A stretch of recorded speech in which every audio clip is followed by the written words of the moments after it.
Hello everyone, and welcome back. In today's episode, I'm going to be disassembling Hero's head. Originally, I did not want to do this. The plan was going to be to just clean it as best I could and let it be. But the more and more I looked at the damage on Hero's horizontal sections, I knew that I needed to take care of it now instead of at some point in the future. The damaged panels are pretty far into the robot, so getting them out is no easy task.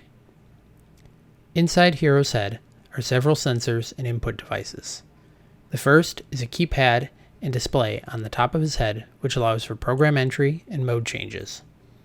There is also a proto board, which allows for direct access to the pins on the CPU for experimentation. I believe that this is how the serial board connects to the robot. Underneath the proto board are some speakers, a light sensor, and I'm not sure what these two round things are, but I think it might be a sound sensor. For now, they're in the way, so I'll figure it out when I get the schematics. One of the nice things that I've noticed about Hero is that there are a ton of repeating fasteners. This will make reassembly easy, as I don't have to pay real close attention to what screws go where. Also, there are a ton of missing fasteners, so replacing them should be pretty straightforward. The wiring, on the other hand, is a giant mess. The loom is all in one piece, which is tied together in multiple places. At this point, I'm not really sure what I want to do about it. I can already see a few sections of it that will need my attention. Some of the wiring is going to be changing as well, as I am planning on removing the 6-volt gel battery from the head.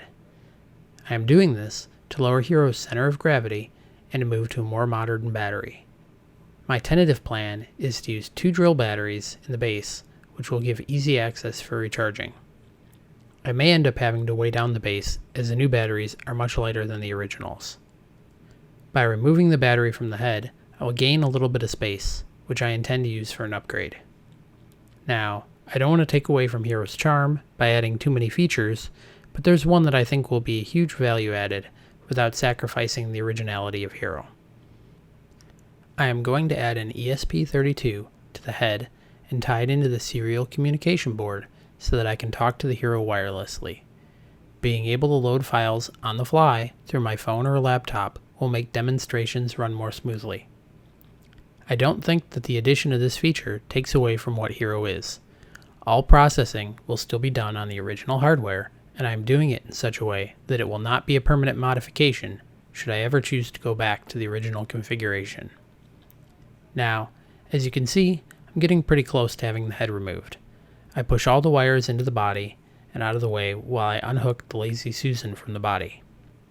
I did encounter some trouble removing the head, but that was because the set screw, which attaches the head to the motor, was actually a pin as well. I had to remove it completely, and then the head just slides right off. Nothing else has given me trouble, despite Hero being older than I am. Now that I have it apart, I'm glad I chose to do this, as the Lazy Susan is bent and does not turn freely. It will have to be replaced.